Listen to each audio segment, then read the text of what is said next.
अब तक आपने देखा बड़ी रानी और बड़ी अम्मा के मनस्विनी को जल्द से जल्द देवरक्षिका बनाने के प्रयासों का देवसेना विरोध करती है, लेकिन अपने दोस्त युवराज के लिए त्याग कर रही मनस्विनी देवसेना को राजी कर उनके माध्यम से अपनी देवरक्षिका बनने की प्रक्रिया शुरू करती है। पर वो अनजान है कि नागमणि पाने के लिए किए जा रहे एक षड्यंत्र ने युवराज को अपने आगोश में लेना शुरू कर दिया है।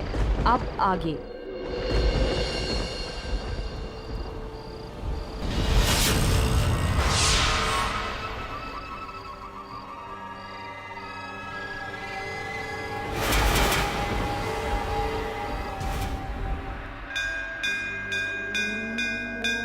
हे गुरुदेव, अब से ये जीवन आपको समर्पित है।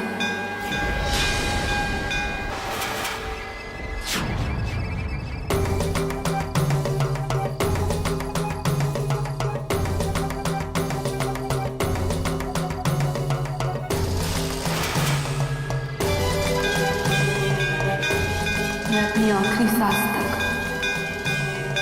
रक्त की आखिरी बूंद तक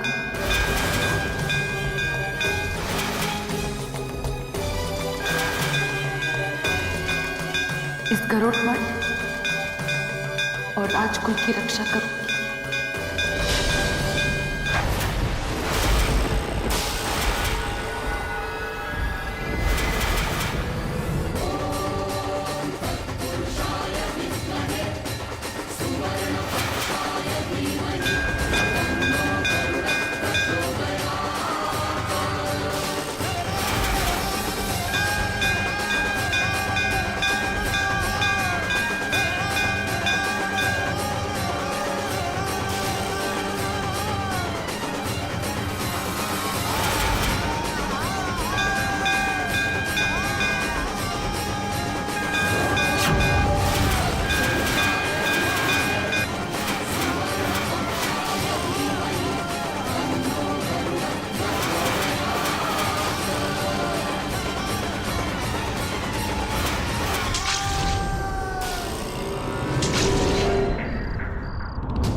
अरे ये कैसे हो गया?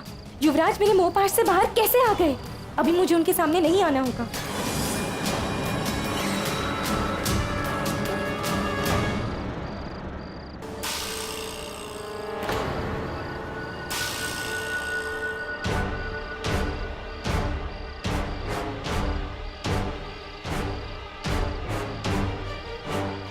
ये तो नैमिष्यवन का निषिद्ध क्षेत्र है। हम यहाँ कैसे पहुंच गए? हमें कुछ याद क्यों नहीं आ रहा है?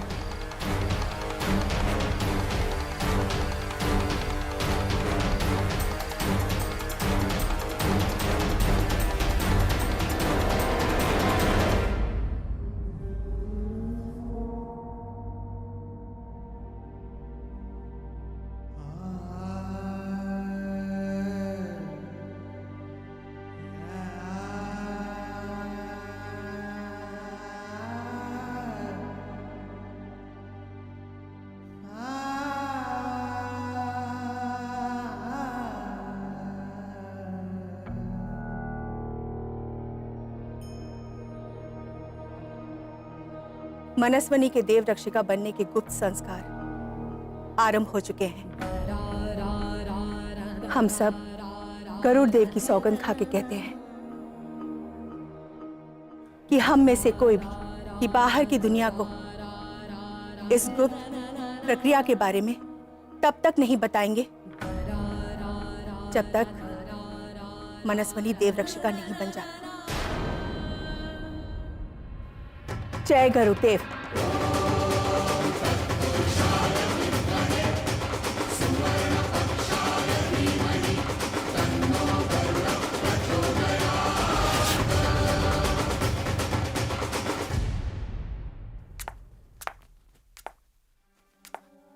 महाराज, माधव,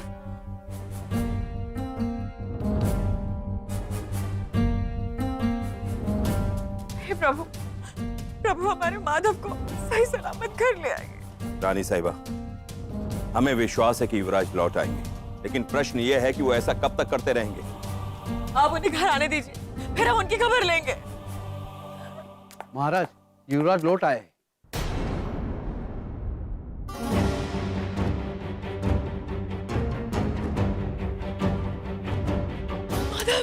माधव, हम ठीक है माँ। लेकिन हम ठीक नहीं है। काल सर्प दोष कितना प्रबल है और आपके प्राणों पर घोर संकट है। कहाँ गए थे आप? कहाँ गए?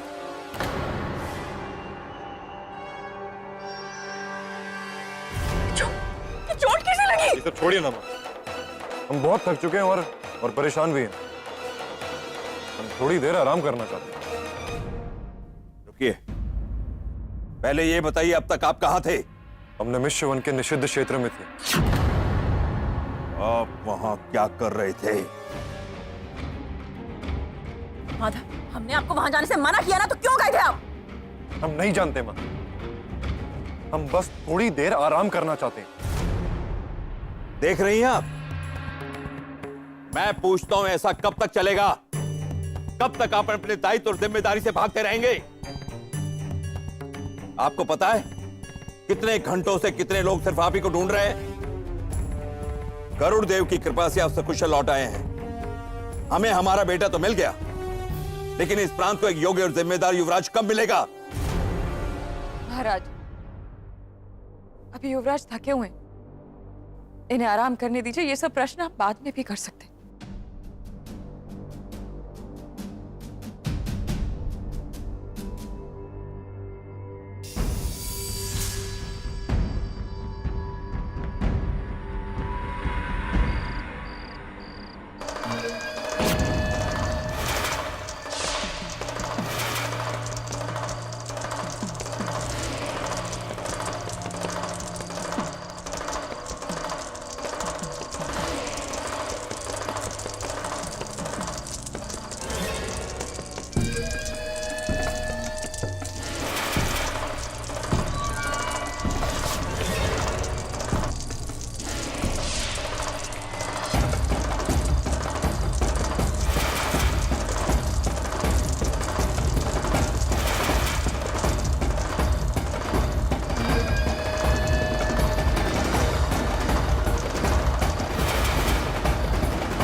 लौट आई माया।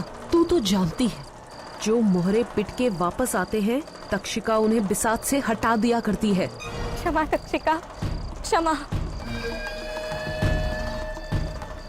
मुझे बस एक और मौका दीजिए। मैं वचन देती हूँ, इस बार कोई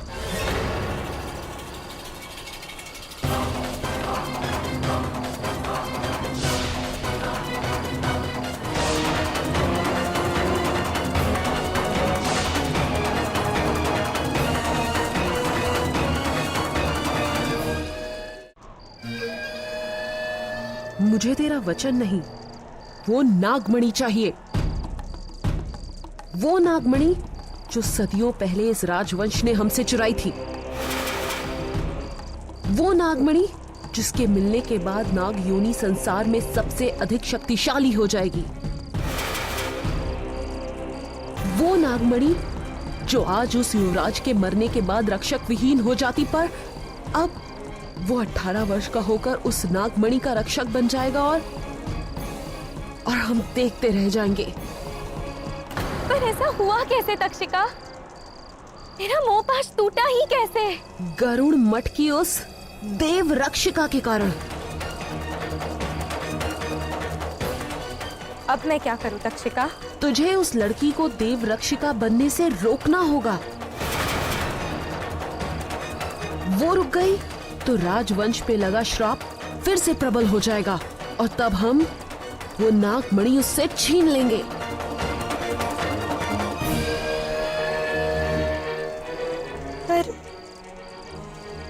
पर मैं उसे रोकूंगी कैसे? उस गरुड़ मठ में जाके।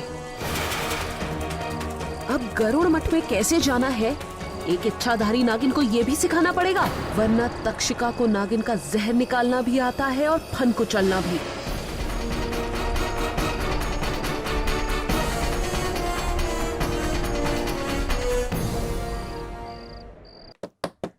आ जाइए।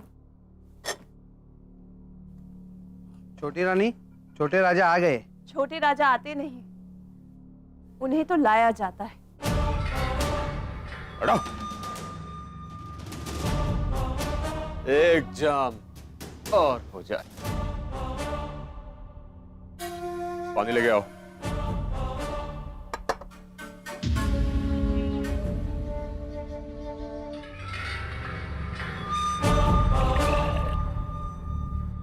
पानी।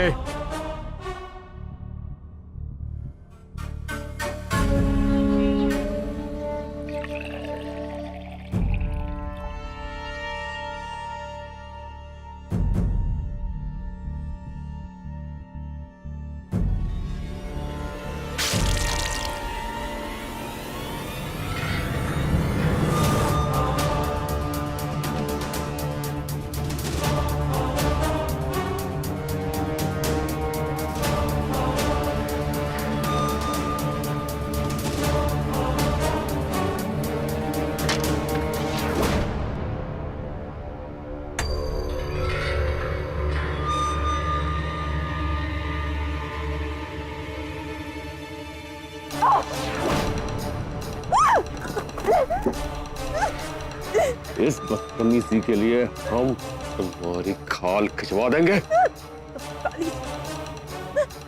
इंतजार किस या फिर इसके लिए भी बड़े राजा की आज्ञा लेनी हो।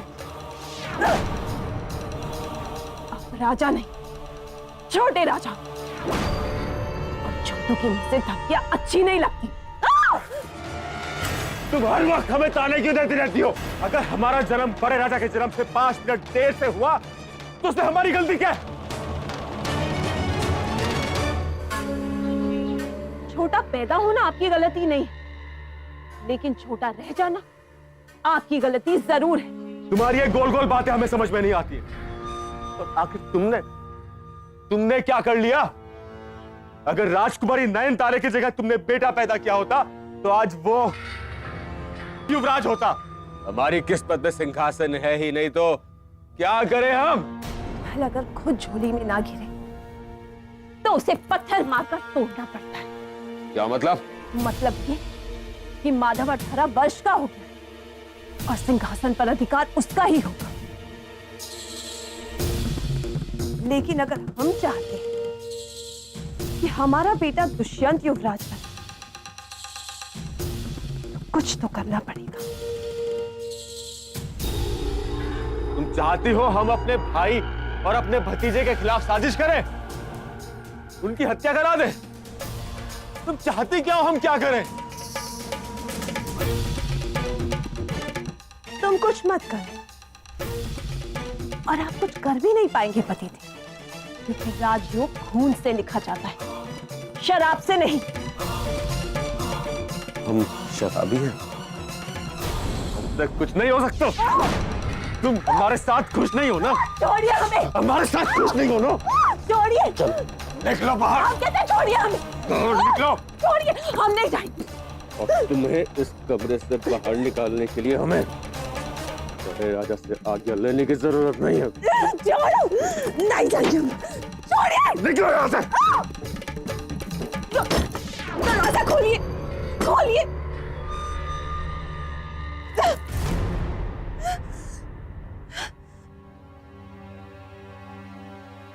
हमें भी अपने बेटे को युवराज बनाने के लिए आपकी आज्ञा की जरूरत नहीं। हमारा बेटा छोटा राजा नहीं, राजा बने, राजा। और इसके लिए हमें जो भी करना पड़े हम करेंगे। मनस्विनी, अब तुम हर दिए को अपने वचन दोहराते हुए प्रज्वलित करोगी।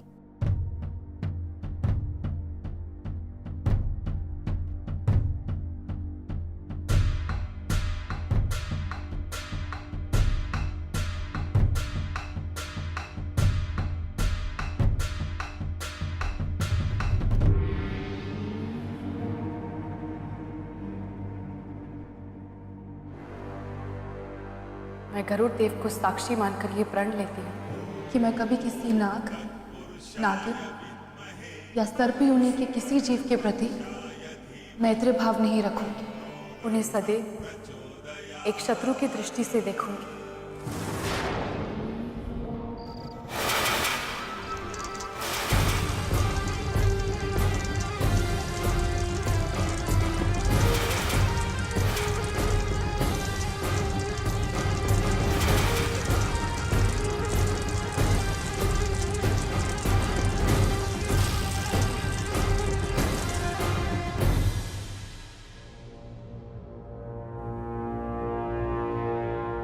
ये गरुड़ मठ केवल नाग शत्रुओं के लिए है।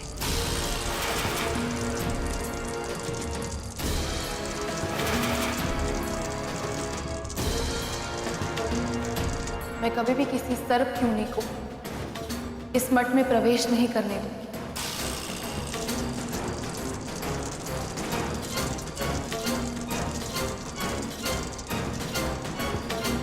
और ना कभी कहीं उन्हें शरण दूंगी।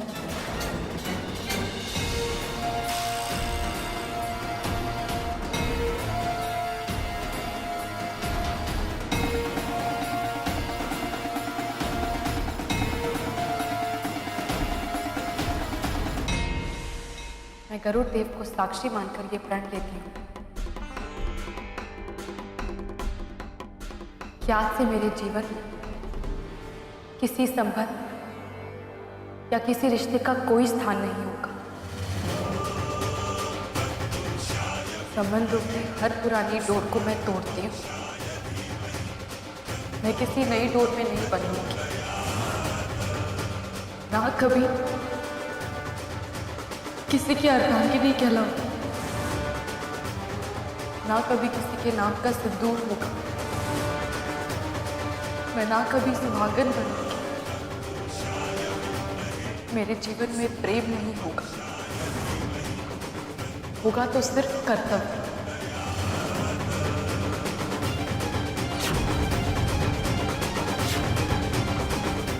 मेरा जीवन सिर्फ गरुड़ देव को समर्पित है।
ये क्या हो गया?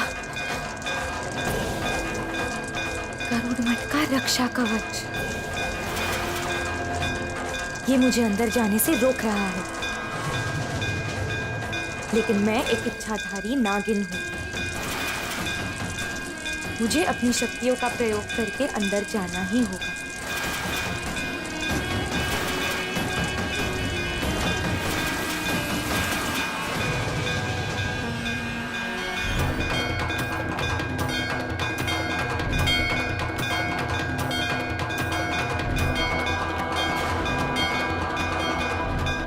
मनस्विनी, इन तीनों दियों में से एक भी दिया बुझना नहीं चाहिए।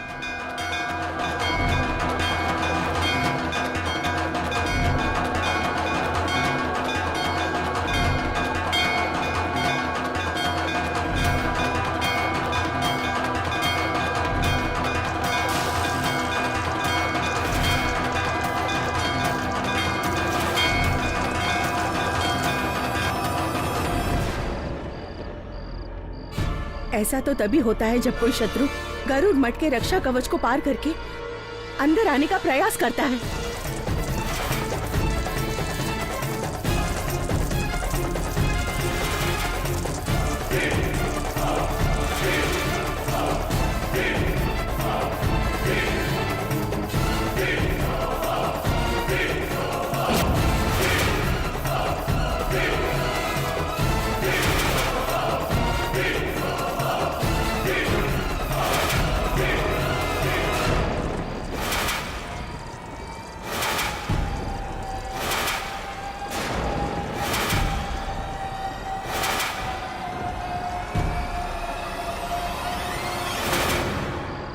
कौन है तू?